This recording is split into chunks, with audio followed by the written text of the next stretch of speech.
Comentaba que hacía apertura a esta enseñanza con una fábula y es una chica, Ana, tiene 14 años y como toda niña de esa edad espera una fiesta de 15 años, pero la condición de la familia de Ana es una condición,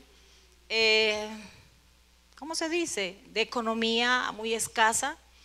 Y imposible tener una fiesta de 15 años. Pero Ana, en el transcurso del tiempo, ella se está preparando y empieza a ahorrar algunos recursos, escasamente ahorra algunos recursos para hacer una reunión con sus amigos. El anhelo de ella es reunirse con sus amigos. Pasa el tiempo, llega la fecha del cumpleaños, llega la fecha en el que ella se va a reunir con sus amigos. Busca la manera de colocarse el mejor vestido, de organizarse el cabello, de maquillarse un poco. Y llega el momento en el que sus amigos llegan a casa. Todo está preparado. Una cena sencilla, en su sala sencilla, unas bebidas sencillas, pero con mucho amor lo había preparado ella. Con mucha dedicación, con mucho esfuerzo lo había preparado. Llegan sus amigos y les hace ingresar a su casa, los atiende. Sin embargo, con anterioridad, sus amigos quieren hacerle una broma a Ana. Y Pedro, uno de sus amigos, quiere tomar la vocería en este acontecimiento. Dice: yo quiero hacer la broma para Ana. Es de estos amigos que disfrutan el burlarse de las demás personas. Entonces, él ha preparado, toma una caja, la recubre o la forra en papel regalo, le coloca un moño bien hermoso, pero en la parte interior le coloca partes de alimentos en descomposición, le coloca verduras, frutas, carne, de tal manera que esa caja no queda oliendo nada agradable. La sella, le coloca la tapa a la caja y le coloca un hermoso moño. Está listo y preparado el regalo para los 15 años de Ana, según ellos. Cuando llegan al lugar de reunión, Ana, emocionada, les da la entrada. Ha invitado también a algunos de sus familiares y les invita a seguir y empieza a atenderlos. Pasa el tiempo y llega el momento de la entrega de regalos. Ana, ilusionada con esos regalos y agradecida con Dios porque finalmente pudo hacer esa reunión. Sin embargo, llega el momento de entregar los regalos y bueno, de Felipe para Ana, de su tío Ricardo para Ana, y feliz empieza a destapar sus regalos, a deleitarse con los regalos que le habían entregado.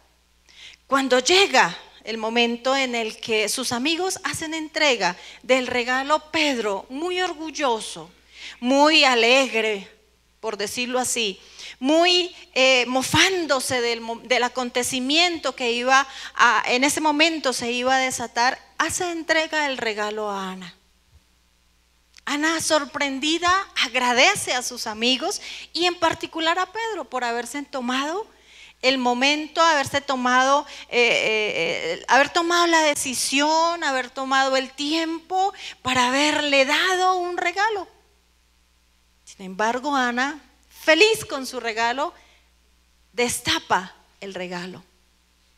Sorpresa, que encuentra alimentos descompuestos y obviamente un olor no muy agradable. Todos sus amigos se ríen, festejan la gran broma que le han hecho a Ana. Festejan que se han burlado públicamente de ella, festejan que lograron el propósito, festejan que la avergonzaron, festejan que le habían arruinado la reunión de sus 15 años a Ana. Sin embargo, Ana se dirige a ellos y les pide 5 minutos y se retira a un lugar aparte. Toma la decisión de limpiar la caja.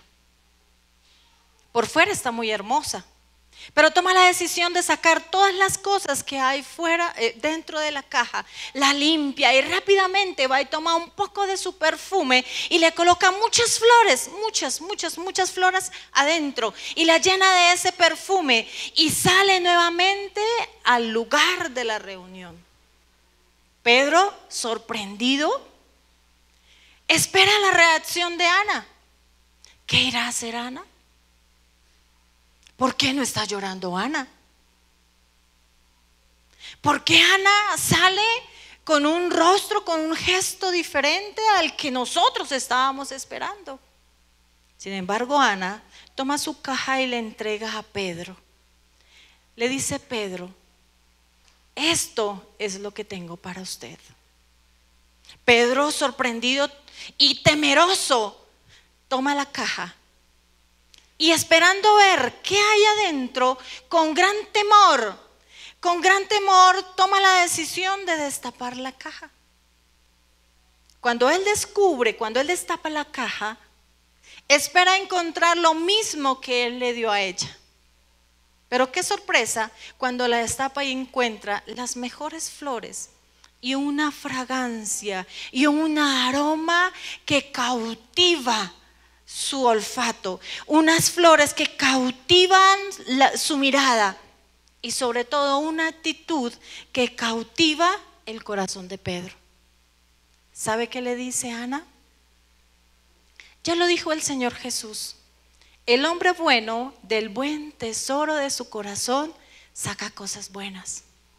El hombre malo del mal tesoro de su corazón saca cosas malas. Esto es lo que yo tengo para usted, Pedro, y entiendo lo que tú tienes para mí. Cuando veo la vida de Esteban, encuentro a un hombre que tenía la gracia de Dios y que había ganado un lugar de influencia en la sociedad. Esteban es un ejemplo de hombre para ver de que sí se puede luchar, de que sí se puede ir en pro de ese regalo divino. Esteban, encontramos en la Biblia que Esteban muestra un compromiso sólido con sus convicciones a pesar que tenía en contra a todas sus autoridades. Más adelante vamos a estar mirando en el libro de los Hechos este acontecimiento. Esteban, un hombre que con anterioridad ha sido escogido para servir en el pueblo de Dios, para hacer la obra. Ha sido un hombre seleccionado, ha sido un hombre que ha cumplido unos requisitos para servir en la obra de Dios. Algo diferente vieron en la vida de Esteban. Algo impresionante tuvieron que haber observado en la vida de Esteban para haberlo elegido.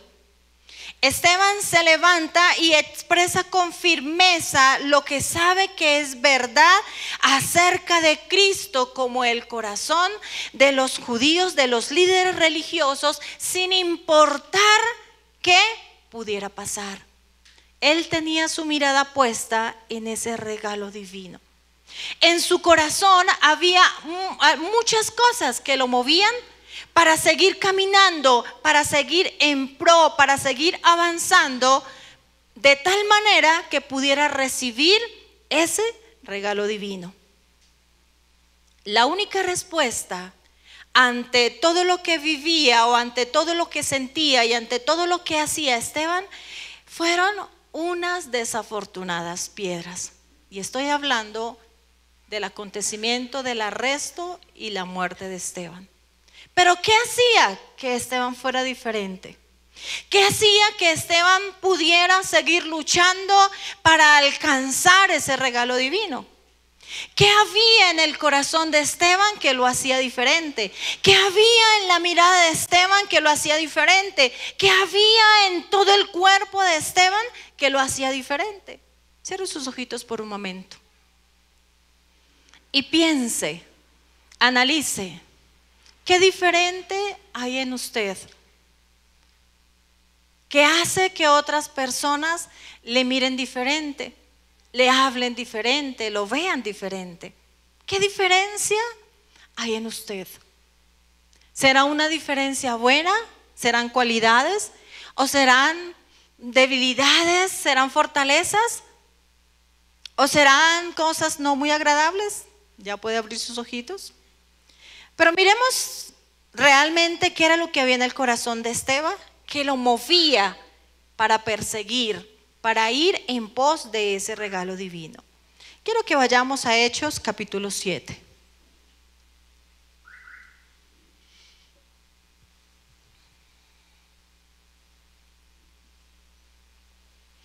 Y desde el capítulo 7 podemos encontrar, como título dice ahí, defensa y muerte de Esteban.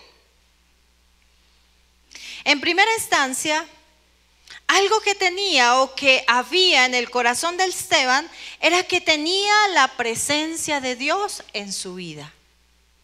¿Qué dije? Tenía la presencia de Dios en su vida. ¿Cuántos de los que están aquí en esta mañana tienen la presencia de Dios en su vida? ¿Cuántos tienen la presencia de Dios en su vida?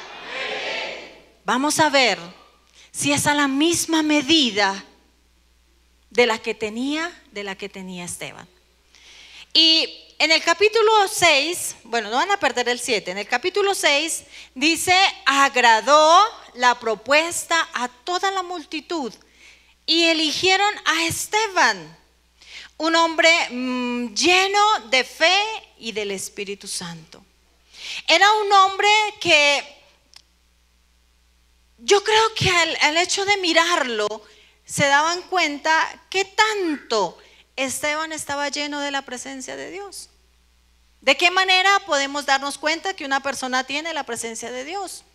Que está lleno del Espíritu, dice lleno de fe y del Espíritu Santo, dice agradó la idea, agradó la propuesta a todos aquellos, a todos los ancianos, a todos los que estaban eligiendo a estos varones para el servicio en la obra de Dios.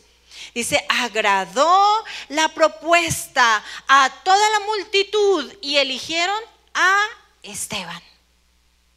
Reitero, era un hombre lleno de fe y del Espíritu Santo. ¿Por qué pudiéramos decir que, o de qué manera podemos decir que Esteban era lleno de fe? ¿Por qué les agradó a ellos esa propuesta? ¿Por qué creen ustedes? ¿Porque actuaba diferente? ¿Por qué más?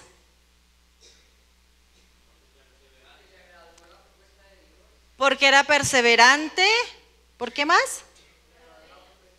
Agradó la propuesta de Dios, pero tenía un corazón bueno. ¿Qué más? Hable de lo que hay en su vida. Hable de lo que usted tiene. Diga, ¿por qué es que Esteban era como yo?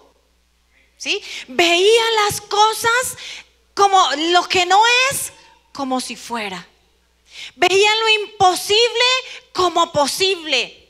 Diga, porque Esteban era como yo, firme en sus decisiones. Porque Esteban le creía a Dios así como yo le creo a él. ¿Por qué más? Diga, porque tenía buen testimonio así como lo tengo yo. Blancanieves tenía oídos sensibles como los tengo yo. Apropiese de esa palabra. ¿Qué más? Era perseverante como soy yo, hermana. Por favor, esa es la frase que espero. ¿Por qué qué? Se deleita sirviéndole al Señor. No me han comprendido. ¿Cómo me deleito yo? ¿Quién más? Muy bien, hermana. Tenía el temor de Dios como usted. ¿Qué otra característica? ¿Por qué decíamos? ¿Por qué la Biblia dice que Esteban era lleno de fe y del Espíritu Santo? ¿Por qué más? Porque era apasionado como usted, hermano. ¿Por qué más? Yo espero encontrar muchas respuestas en esta mañana. Muy bien.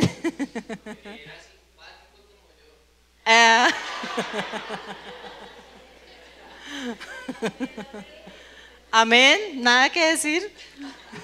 Hermano Próspero, ¿por qué?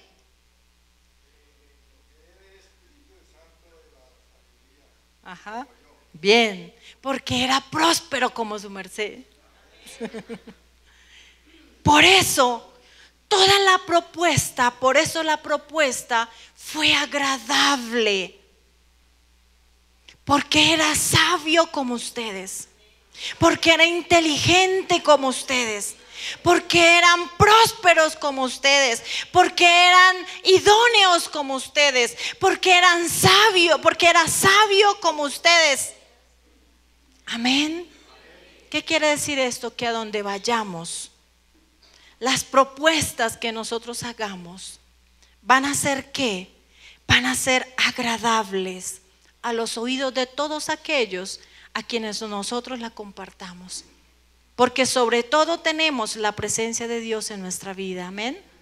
Porque sobre todo tenemos el Espíritu Santo en nuestra vida, quien nos capacita, quien nos llena de su gracia, quien nos llena de su amor, quien nos llena de su vigor, quien nos llena de su sabiduría, quien nos llena de su fortaleza, quien nos llena de su amor, quien nos llena de todo lo que nosotros deseemos.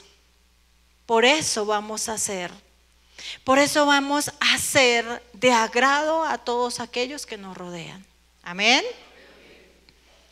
El versículo 6 dice: a los cuales presentaron ante los apóstoles, quienes orando les impusieron las manos. Dice el versículo 7: y crecía la palabra del Señor, y el número de los discípulos se multiplicaba grandemente en Jerusalén.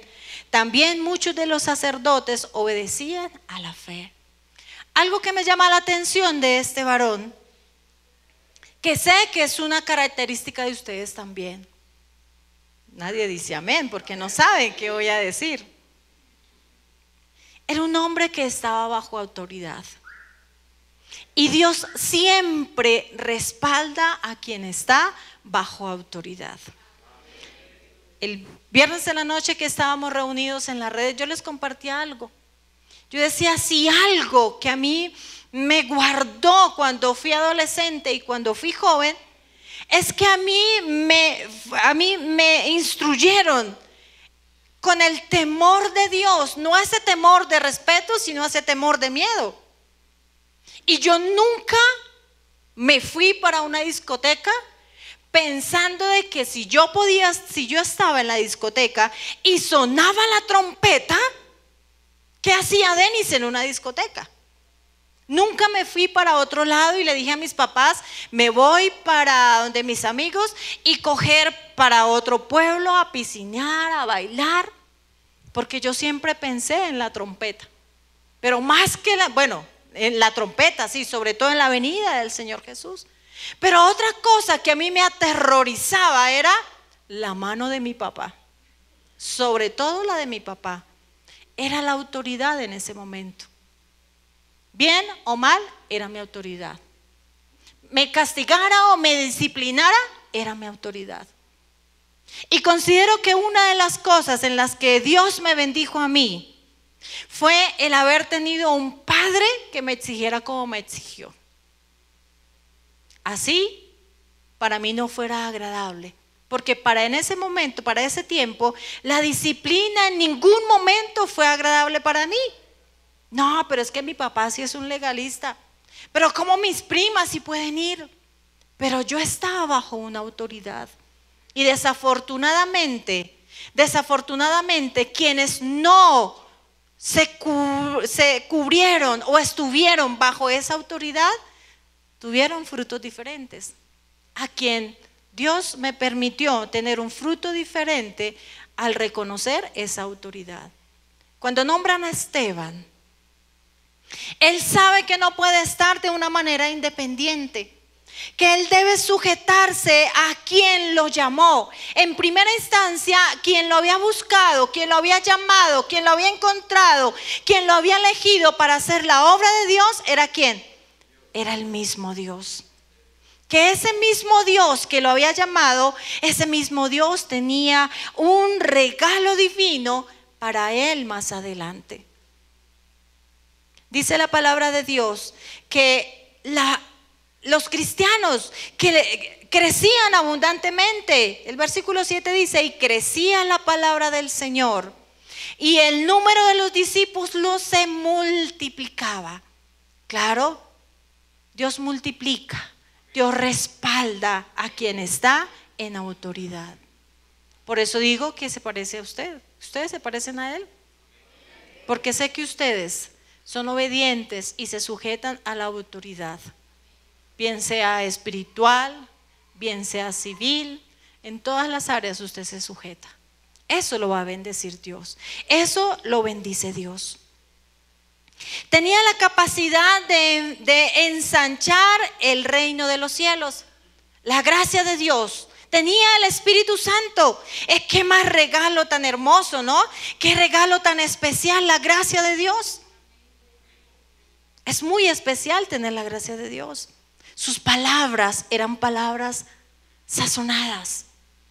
Sus comportamientos eran comportamientos adecuados. Sus miradas eran miradas sanas. Cada conversación que tenía con otra persona para predicarle el evangelio de salvación eran conversaciones edificantes, conversaciones que alimentaban a quien escuchaba. Por eso nosotros nos parecemos a Él. Amén. Porque nuestras conversaciones son edificantes, porque nuestros pensamientos son edificantes, porque nuestras relaciones con las demás personas son edificantes.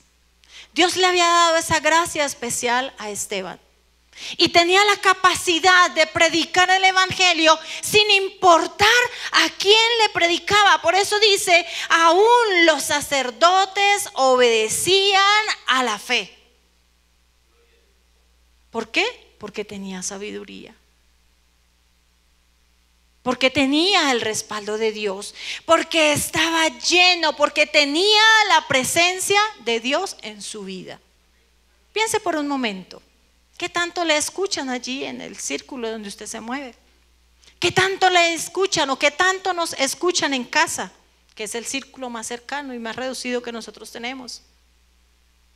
¿Qué tan sabias son nuestras palabras y nuestros comportamientos allá en casa? ¿Qué tan agradables son nuestras propuestas en casa? Si no son agradables, si no son aceptadas, es porque no estamos completamente dirigidos por el Espíritu Santo para hacerlo. Esteban tenía la capacidad de conquistar el corazón hasta de los sacerdotes allí en Jerusalén. Se multiplicaba grandemente en Jerusalén. ¿Quiénes? Los discípulos.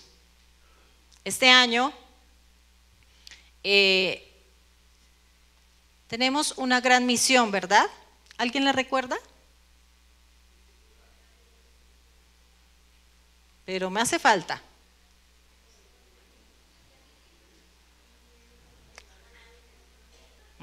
Ganar un discípulo. ¿Ya se les había olvidado? Estamos julio. ¿Julio qué es hoy? ¿6? ¿7? Ya vamos por el segundo semestre. Ganar un discípulo. Y para ganar un discípulo necesitamos estar llenos de la presencia de Dios. Amén.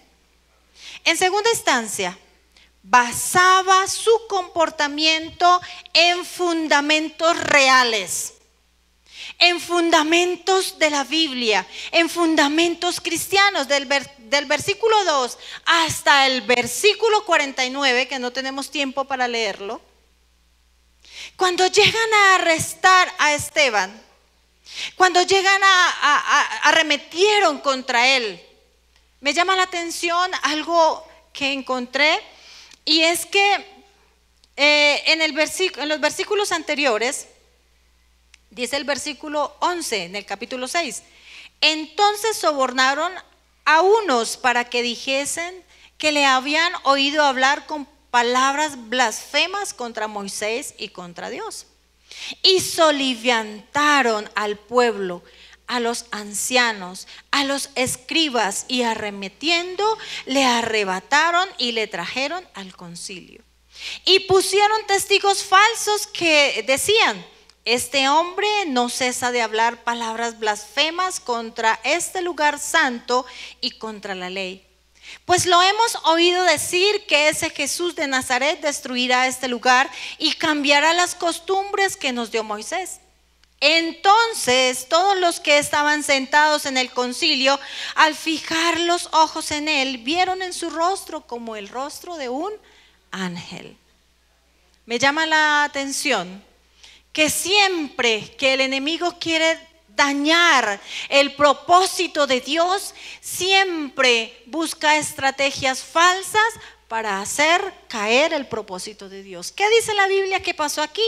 Que buscaron testigos falsos, que sobornaron para que dijesen, para que fueran en contra de Esteban, para que desdibujaran todo lo que Esteban había estado haciendo.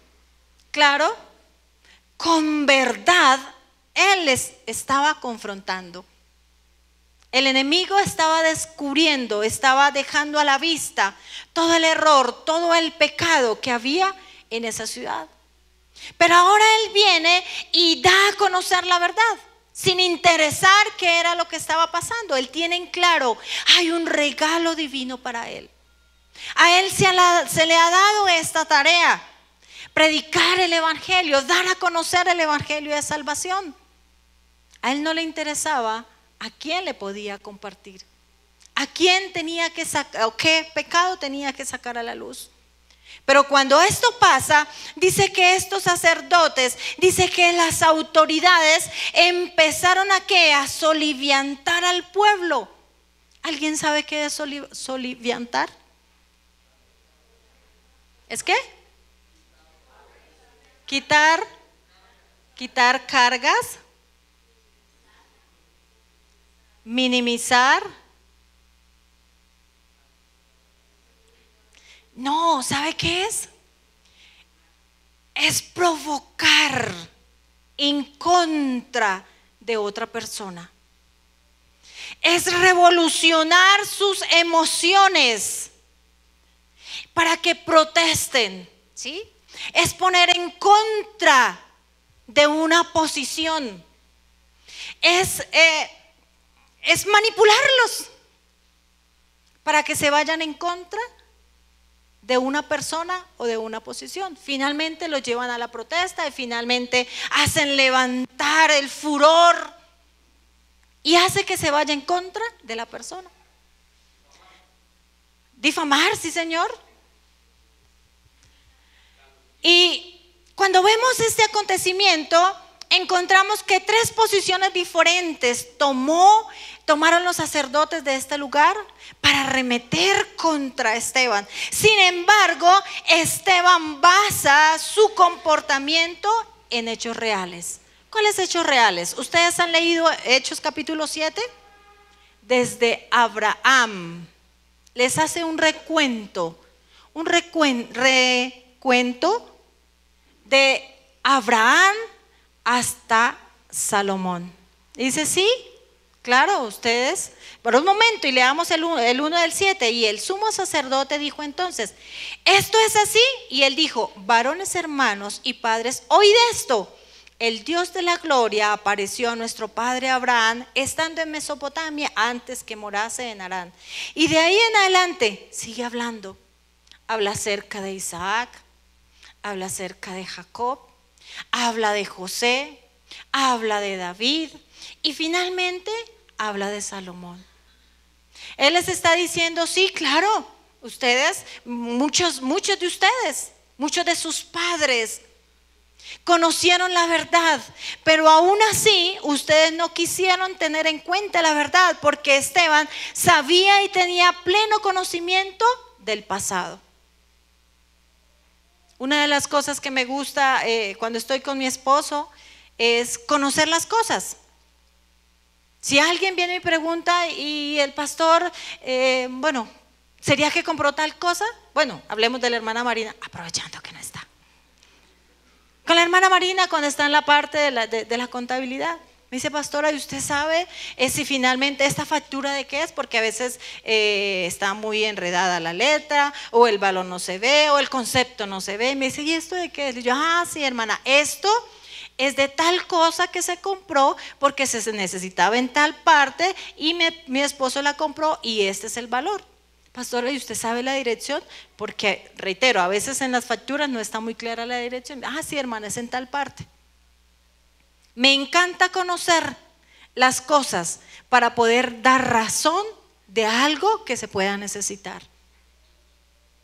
La Biblia, ¿cuántos conocemos la Biblia? ¿Cuántos leemos la Biblia? ¿Cuántos conocemos la palabra de Dios? Y el enemigo no puede venir a manipularlos porque con anterioridad ya conocemos la palabra de Dios, amén. Y le vamos a decir: mentiroso diablo, escrito está. Así como el mismo Jesús le citó palabra allí en el desierto. A Esteban lo querían destruir, lo querían amedrentar, lo querían acabar. Pero Esteban dice: no, Señor, un momento. Es que ustedes no saben. Es más, ustedes saben, pero se hacen los locos. Pero yo hoy vengo aquí para decirles que no todo lo que ustedes están diciendo y enseñando es así. Porque Esteban sabía la historia y era suficiente para su defensa. Siempre que conozcamos la palabra de Dios, siempre que conozcamos lo que Dios hizo a su pueblo o hizo con su pueblo, siempre va a ser suficiente para nuestra defensa. Amén. Nadie podía manipularle porque él tenía la verdad, vivía la verdad. Y cuando usted y yo vivimos en la verdad, nadie nos puede manipular, nadie nos puede chantajear, nadie nos puede acusar.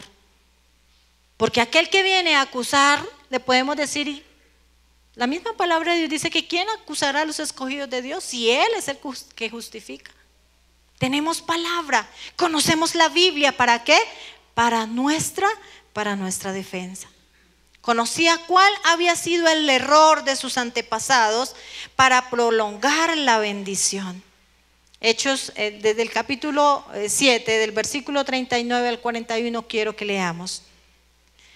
Dice: al cual nuestros padres, no quisieron obedecer, sino que le desecharon, y en sus corazones se volvieron a Egipto. Cuando dijeron a Aarón: haznos dioses que vaya delante de nosotros, porque a este Moisés que nos sacó de la tierra de Egipto no sabemos qué le haya acontecido. Entonces hicieron un becerro y ofrecieron sacrificio al ídolo, y en las obras de sus manos se regocijaron. ¿Sabía cuál había sido la condición de sus antepasados? Sabía y les decía claramente: yo no necesito que ustedes vengan a cuestionarme, yo no necesito que ustedes vengan a tratarme de mentiroso, porque yo sé cuál ha sido el comportamiento de nuestros padres y de sus padres que prolongaron la bendición. Nosotros somos conscientes de lo que ha pasado atrás, ¿verdad? Con nosotros y con los que están a nuestro alrededor. Pero Esteban tenía la capacidad de una defensa especial.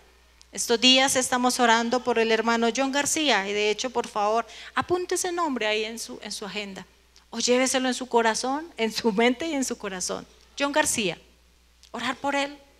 El enemigo se ha levantado de una manera impresionante, impresionante. Tanto así que le ha necesitado un abogado para su defensa. Y hemos estado orando, y ayer ya hubo una luz de respuesta de que Dios está orando. Dios está orando porque Dios es nuestro Dios justo. Dios es nuestro Dios justo. Tiene el respaldo de Dios ese hombre, John, tiene el respaldo de Dios. Ha sido un hombre que nos ha bendecido mucho. Algunos lo conocen, otros les voy a comentar. Él nos ayudó allí en la iglesia del Danubio Azul a construir ese lugar, la iglesia. Ayudaba a construir aquí este lugar, ayudaba a construir allá en la finca. A nosotros como familia nos ha ayudado a construir la casa. Y en los años que llevamos conociéndolo, en la parte de su trabajo no hemos tenido, sabemos lo que él dice, lo planea, lo saca el presupuesto y es así.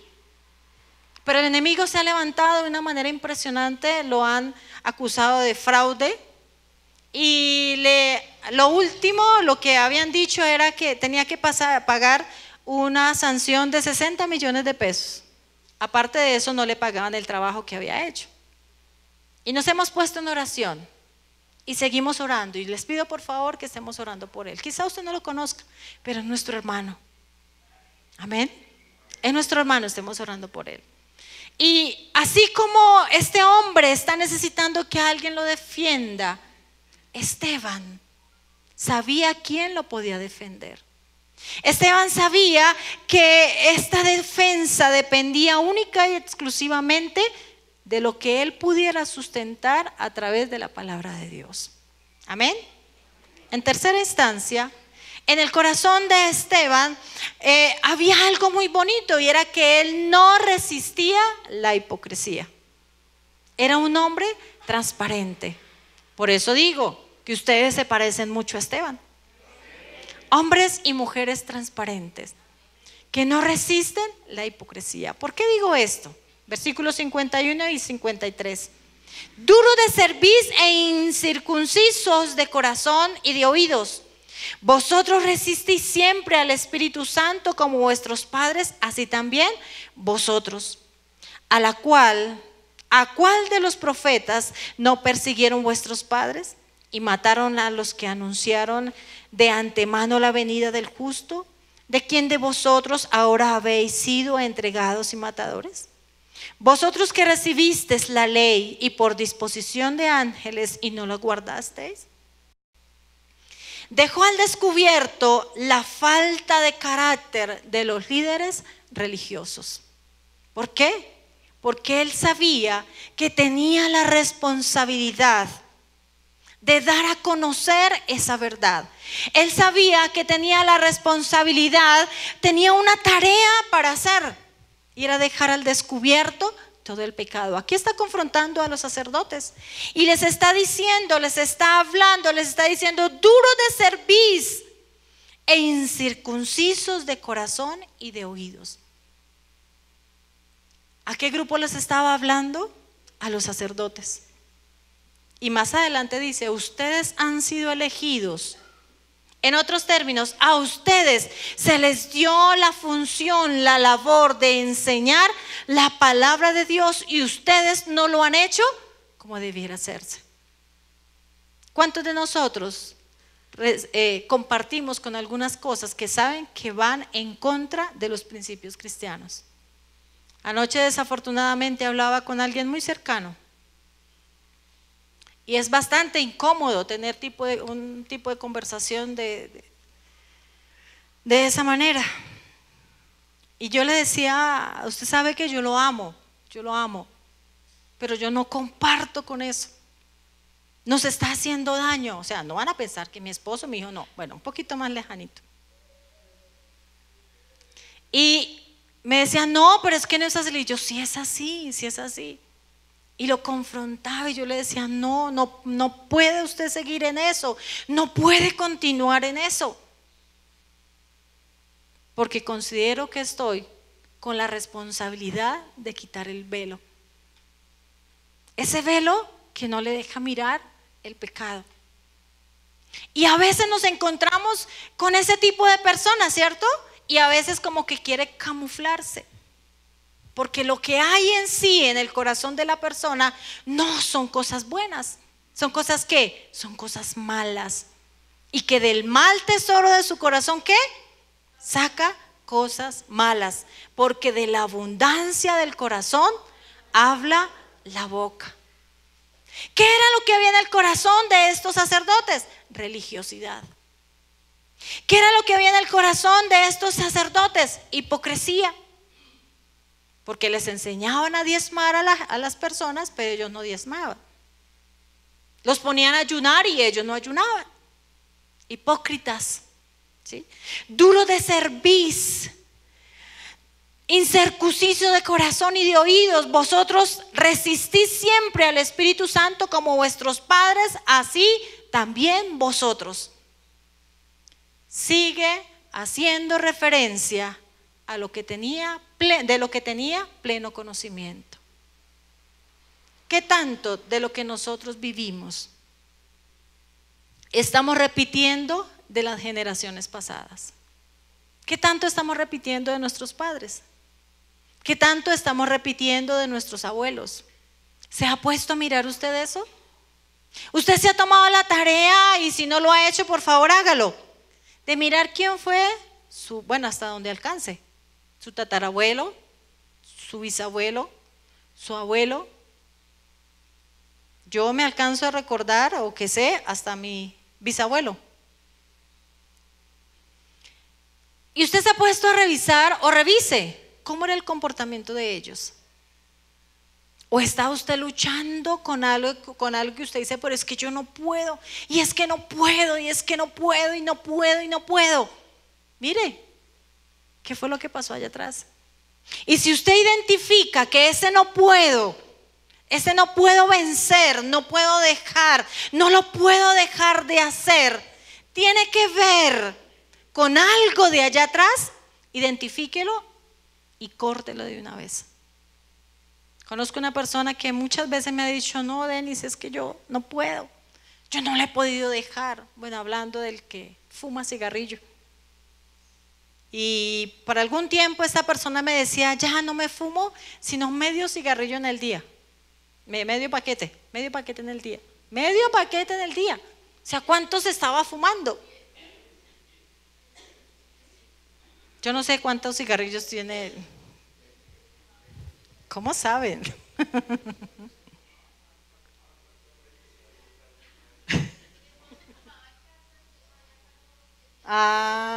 Aclaremos, el esposo y él me decía, es que yo no lo he podido dejar. Yo le decía, pero entienda algo, que está afectando no solo su salud, sino su relación con Dios. Está afectando el templo del Espíritu Santo. Alguien lo dijo por ahí de una manera focosa, está ahogando al Espíritu Santo. Y yo le decía, miremos atrás. Claro, cuando nos dimos cuenta, tremenda maldición generacional. Identificamos esa maldición generacional. Y a veces el que es duro de corazón tiene que ver también con esas maldiciones generacionales. Tiene que ver también con ese pecado continuo que hubo y que en ningún momento se tomó la decisión de cortar con eso.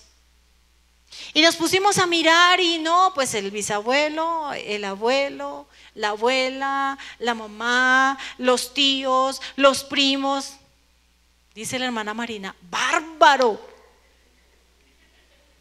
Toda esa gente parecían chimeneas.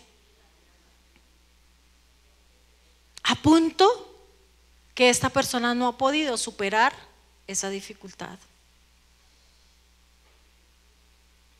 Esteban les está diciendo, sus papás también resistieron al Espíritu Santo y ustedes están haciendo lo mismo.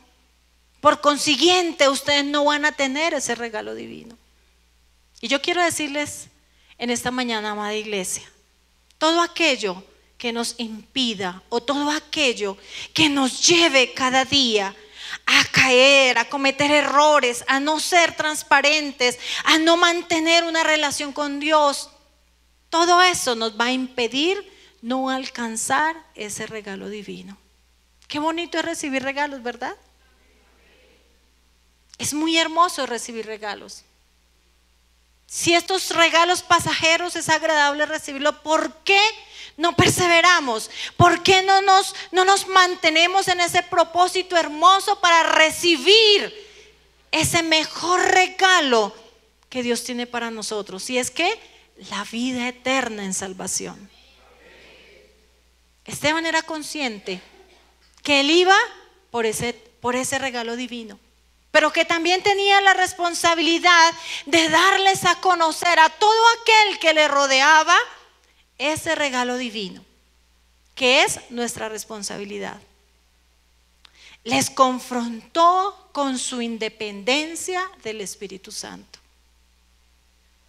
Terrible obrar en la carne. Terrible obrar en los propios deseos de la carne, ¿verdad? Permítanme aquí un término. La carne la carne se alimenta, por no decir otro término. La carne se agrada, claro. Pero todo eso que agrada a la carne me muestra que me estoy independizando del Espíritu Santo. Y si me independizo del Espíritu Santo, lo más seguro es que no reciba ese regalo divino. Esteban les estaba diciendo, así como sus padres resistieron al Espíritu Santo, ustedes están en lo mismo, porque ustedes conocen la verdad. Ustedes saben la verdad, ustedes leen la verdad, ustedes han escuchado de la verdad, pero ustedes no dejan que el Espíritu Santo obre en la vida de ustedes. ¿Cuántas veces hemos tomado decisiones a la ligera?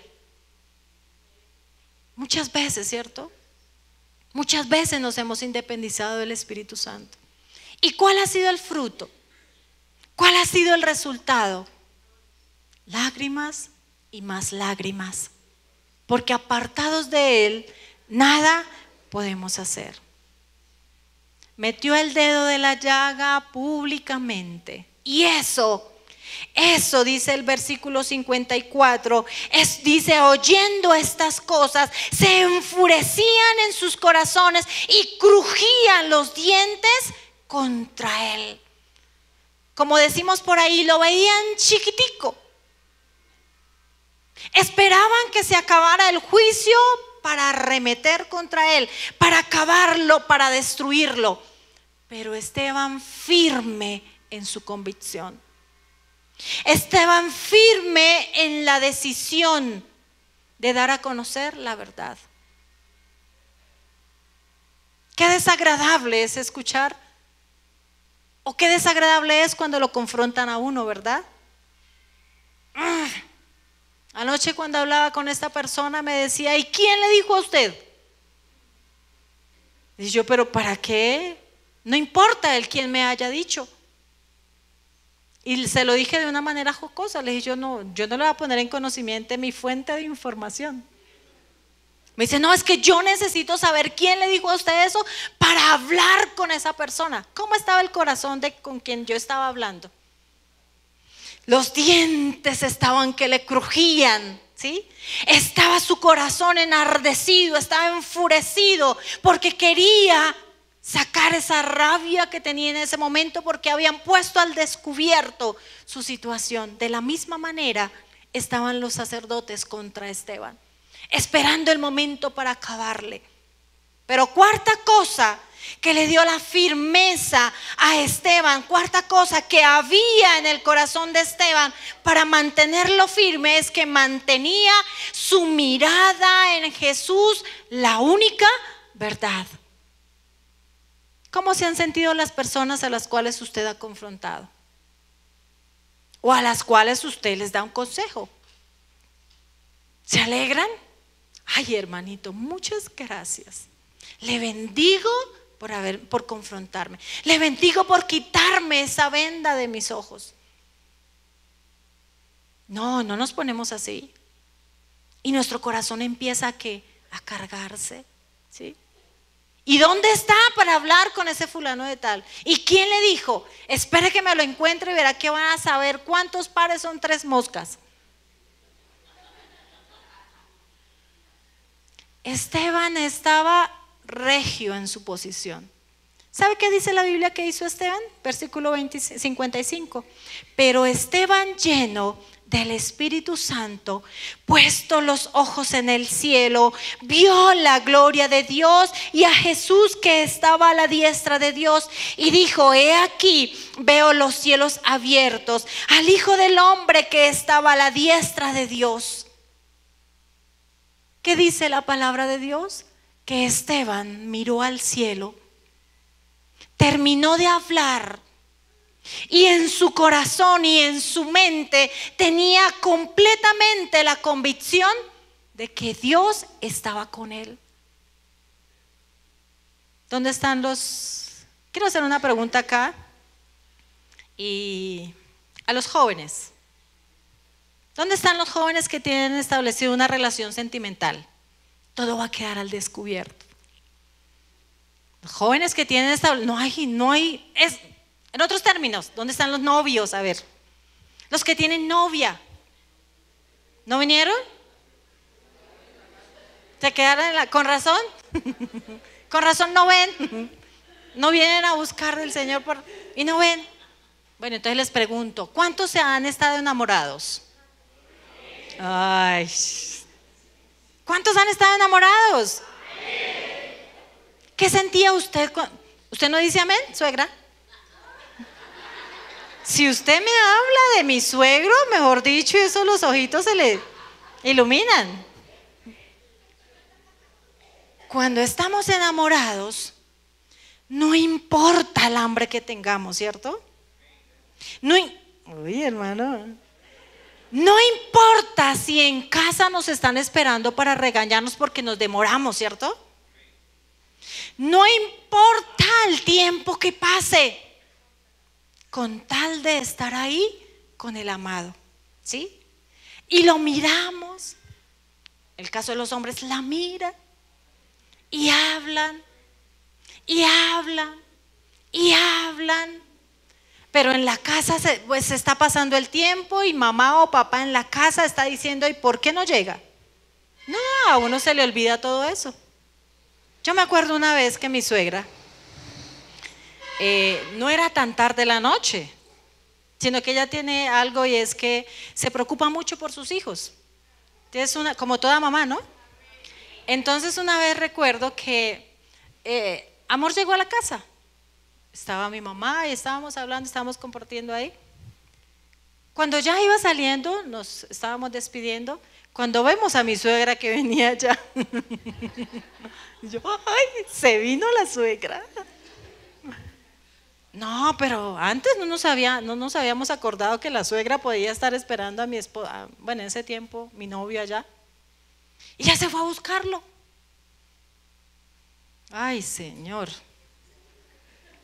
No fue muy agradable en ese momento porque pues obviamente ella estaba preocupada. Pero a lo que quiera que vayamos es que tiene que ver con Esteban. Esteban estaba enamorado de Jesús. Esteban inspiraba por Jesús. Esteban amaba a Jesús y no le importaba lo que pudiera pasar porque sabía que Jesús estaba con él. En esa situación, en ese juicio, y Esteban solo se le ocurre mirar al cielo y ve a Jesús. Dice que lo ve sentado a la diestra del Padre. Yo me imagino el rostro de Esteban, como cuando estábamos ahí nosotros con el amado. No importa, tiren piedra, no importa, dígame lo que me digan, no importa, se me hizo tarde, no importa, estoy con el amado, lo van a apedrear, lo van a matar, no importa, estoy con el amado. Necesitamos enamorarnos de Jesús para que no importe todo lo demás que pueda pasar. Cada vez que venga un insulto, Jesús, te veo sentado a la diestra del Padre. Cada vez que venga un rechazo, Jesús, te veo sentado a la diestra del Padre. Cada vez que venga una necesidad, Jesús, te veo a ti y no miro esta necesidad. Así vamos a tener el regalo divino. Pero si nos ponemos a mirar las cosas que están a nuestro alrededor, yo me imagino que si Esteban se hubiera puesto a mirar su círculo, ese acontecimiento, esa situación en el momento, si hubiera mirado su fe, el comportamiento de las personas que estaban a su alrededor, Esteban hubiera terminado también respondiendo a las piedras que le hubieran lanzado. Hubiera terminado también perdiendo la gloria de Dios, perdiendo el regalo divino, por no mirar a Jesús sentado a la diestra del Padre. Pero Esteban, lleno del Espíritu Santo, ¿lleno de qué? A punto de ser muerto, a punto de morirse, a punto de que lo mataran, estaba lleno de la presencia de Dios. Estaba lleno del Espíritu Santo. Su vida estaba en riesgo y estaba lleno del Espíritu Santo. Que así sea en nuestra vida. Amén. Que viene la dificultad, estamos llenos de la presencia del Espíritu Santo. Viene la adversidad, estamos llenos de la presencia del Espíritu Santo. Está desocupado el estómago, estamos llenos de la presencia del Espíritu Santo. Amén.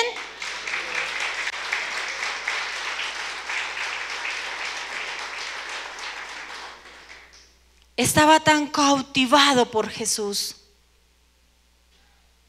que solo tenía una respuesta para dar. Había cautivado tanto el corazón de otras personas, pero ahora su corazón siempre lo estuvo y ahora se estaba manifestando que continuaba su corazón cautivado por la presencia de Jesús. Tanto así que conservó lo bueno que había en su corazón. Tanto así que ahora le dice: Saulo, esto es lo que tengo para ti. Esto es lo que tengo para ti. Porque del buen tesoro que hay en mi corazón, hay cosas buenas para ti. Quiero que miremos el pasaje en el que me quiero basar. El versículo 59 dice: apedreando a Esteban, mientras él invocaba y decía: Señor Jesús, recibe mi espíritu, y puesto de rodillas clamó a gran voz: Señor, no les tomes en cuenta este pecado. Y habiendo dicho esto, durmió. ¿Qué había en el corazón de Esteban? ¿Juicio para quienes lo estaban matando? No. ¿Qué había en el corazón de Esteban? Una caja llena de las mejores flores y con las mejores fragancias que dice regalo divino. Una caja llena de las mejores intenciones de su corazón para quienes le hacen daño. Porque él tenía claro, y lo tenía muy claro, que de lo que había en el corazón era para darle a esas otras personas. Tanto así que le dice: no tomes en cuenta el pecado de estos.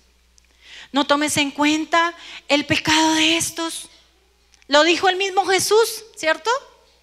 Lo dice el mismo Jesús, lo dijo el mismo Jesús allá en Lucas capítulo 23, versículo 34. Padre, perdónalos porque no saben lo que hacen. En otros términos, Esteban le estaba diciendo: Padre, yo voy a tomar esto como un impasse en mi vida. Yo voy a tomar esto como algo que a ellos se les ocurrió, pero no tomes en cuenta, no tengas en cuenta lo que ellos están haciendo conmigo. Ellos no saben lo que están haciendo.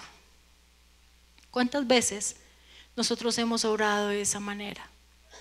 ¿Cuántas veces le hemos dicho: Dios, perdona a mi adversario porque no sabe lo que está haciendo?